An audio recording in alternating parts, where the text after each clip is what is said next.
यहाँ पर प्रिंसेस बैठकर सोचती है, मैं चाहे कितनी भी देर इसके बारे में सोच लूँ, मुझे केवल 3 ही पॉसिबल प्रोटेक्ट उपाय सूझते हैं। पहला, मेरे फादर द किंग मेरे ब्रदर को सिंहासन सौंपते हैं। दूसरा, मेरे भाई की मेरे प्रति नफरत कम करवाना ताकि वह मुझे मार न डाले। फ्यूचर पर सीधे इफेक्ट डालने वाली चीज़ों को पहले प्रभावित करना सबसे आइडियल होगा। फिर गुस्से से टेबल पर हाथ मारती और कहती है, अगर ये दोनों ऑप्शन पहले से ही पॉसिबल होते तो मेरी मौत ही नहीं होती। और ये बात की कोई गारंटी नहीं है कि अगर मैं अपने भाई से बस इतना कह दूं कि मुझे सिंहासन विरासत में मिलने जैसी किसी बड़ी चीज़ में काफ़ी इंटरेस्टिंग नहीं रही है, तो वह सच में मेरी बात पर विश्वास करेगा। इसके अलावा मेन इशू यह है कि उत्तराधिकारी की अपॉइंटमेंट सम्राट के अधिकार एरिया में है। पिता की सत्कर्ता की कोई सीमा नहीं है, लेकिन वह एक पेरेंट्स की भूमिका निभा रहे हैं, ना कि सम्राट की। उन्हें सम्राट के रूप में आश्वस्त करने के लिए रॉयल प्रिंसेस के सहयोगी को पहले रॉयल प्रिंस की पावर का हिस्सा बनना होगा। फिर सोचती है, फिलहाल यह मेथड इम्पॉसिबल है। अपने भाई के करीब आने की कोशिश करना शायद इम्पॉसिबल ही है ना? मुझे अंतिम संस्कार खराब किए हुए ज़्यादा से ज़्यादा समय नहीं हुआ है शुरुआत के लिए। उस दिन उसने जिस तरह से मेरी तरफ देखा, उसके बारे में सोचते ही मेरे मन में उससे ऐसी कोई बात कहने की हिम्मत ही नहीं बचती। और सोचती है, तो मेरे पास केवल तीसरा ऑप्शन ही बचा है, राव वेसेल लुसेल, यानी उसे समझाने के लिए कि वो मुझे ना मारे बल्कि मुझे जाने दे। नाइट को एडन से मिलने से रोकना या उसे कहीं और भेजना बेकार होगा, है ना? क्योंकि भले ही वो वहाँ ना हो, जैसे ही एडन ऑर्डर देगा कोई दूसरा शूरवीर आकर मुझे मार डालेगा। उसके लिए बेहतर होगा कि वो मेरे आसपास ही रहे ताकि मैं उस पर नज़र रख सकूं। अब एक ही सवाल है, मैं यह कैसे अनश्योर करूं कि वह मुझे जाने देगा, स्पेशली यदि वह ऐसा पर्सन है जो प्रिंसेस के अकॉर्डिंग टू ऑर्डर किसी के भी विरुद्ध तलवार उठा सकता है, चाहे वह कोई भी हो। फिर पीछे हटकर कहती है, इससे निकलने का कोई आसान रास्ता नहीं है ना? मुझे लगता है कि स्टोरी की प्रिंसेस स्नो वाइट नेचुरली रूप से मैं ही होंगी, लेकिन काले घने बाल, गहरी नीली आंखें और बर्फ जैसी सफ़ेद त्वचा, मैं अकेले नहीं हूँ जिसमें स्नो वाइट के गुण हैं। अगर मैं कहूँ कि मुझे इससे तनाव नहीं हुआ तो मैं झूठ बोलूँगी। फिर सोचती है, लेकिन कुछ ना करने से अच्छा कुछ करना ही बेहतर है। भले ही इसका मतलब यह हो कि मुझे उस चांदी जैसे बालों वाले योद्धा की सहानुभूति हासिल करनी पड़े जिसने मुझे मारा था। मुझे बस यह अनश्योर करना है कि वह इस बार ऐसा करने के लिए खुद को तैयार ना कर पाए, ठीक उसी हंटर की तरह जो स्नो वाइट को मार नहीं सकता बल्कि उसे भागने में मदद की। यहाँ पर दरवाजे की खटखटाहट की आवाज़ आती है और उसे खोलने जाती है और खोलते हुए सोचती है तो अभी पहले से कहीं अधिक। दरवाज़ा खोलकर जाने लगती है और सोचती है मुझे स्नो वाइट बनना ही होगा, और जाकर डाइनिंग टेबल पर बैठ जाती है। उसकी मॉम कहती है, सीना क्या अब तुम बेहतर महसूस कर रही हो?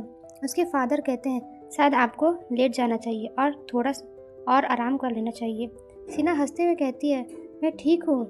उसके फादर कहते हैं, मैंने शाही चिकित्सालय से सुना है कि यह थकान के कारण होता है। यह राहत की बात है कि यह कोई गंभीर बीमारी नहीं, लेकिन याद रखें कि अपने हेल्थ को सबसे आगे रखें। सीना हंसकर कहती है, मुझे लगता है कि मैं पूरी रात बुक पढ़ने के कारण नींद की कमी से जूझ रही थी। लेकिन फादर माय किंग, उसके पिता कहते हैं, यह क्या है? सीना घबराकर कहती है, मुझे पता है कि आपको बहुत ज़रूरी प्रशासनिक कार्यों को निपटाना है। उसके फादर हंसते हुए कहते हैं, यह कोई ज़रूरी बात नहीं है। पीछे खड़ा सर्वेंट ये सुनकर रोने लगता है। सीना कहती है, मुझे पूरा यकीन है कि यह बेहतर ज़रूरी है, लेकिन मैं इससे ज़्यादा कुछ नहीं कर सकती। उसके फादर कहते हैं, सीना, वो कहती है, हाँ। उसकी मॉम कहती है, क्या आपको अभी भी थकान महसूस हो रही है?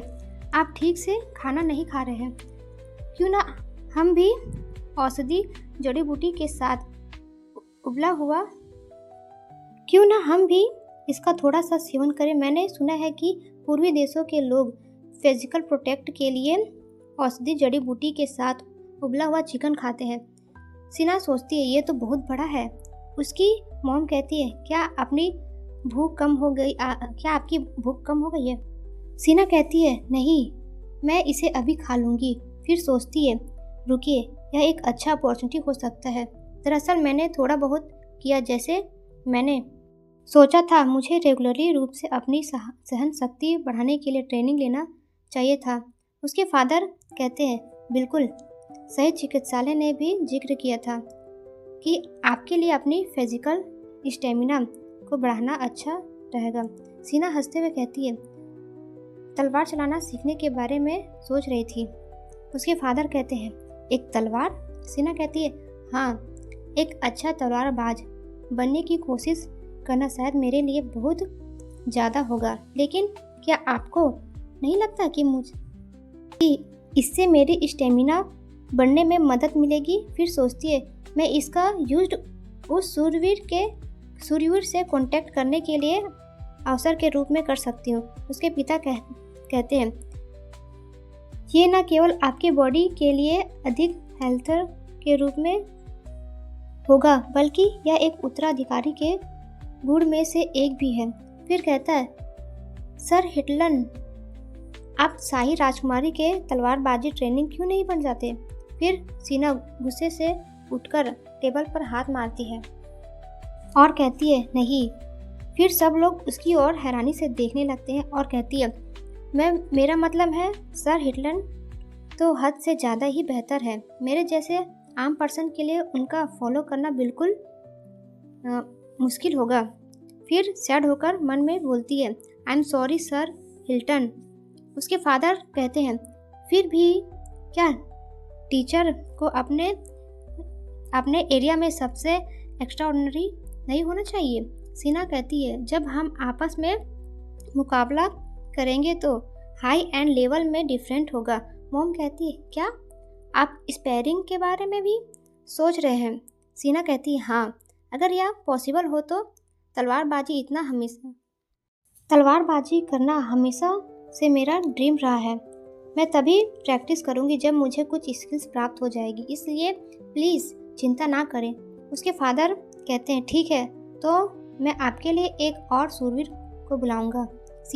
सीना कहती है हालांकि बाकी सूरवीर साम्राज्य और रॉयल फैमिली की प्रोटेक्ट करने में बिजी है, इसलिए मुझे पर्सनल रीज़न से उनका टाइम वेस्ट नहीं करना चाहिए। मैं ओरिजिनल वर्क राव लुसेल 17 वर्ष की एज में ऑफिशियल नाइट बन गए थे। यह एक साधारण अचीवमेंट थी जो महल के उनके इंटर के 1 साल के अंदर हासिल की गई थी और इसे रिकॉर्ड में दर्ज किया गया।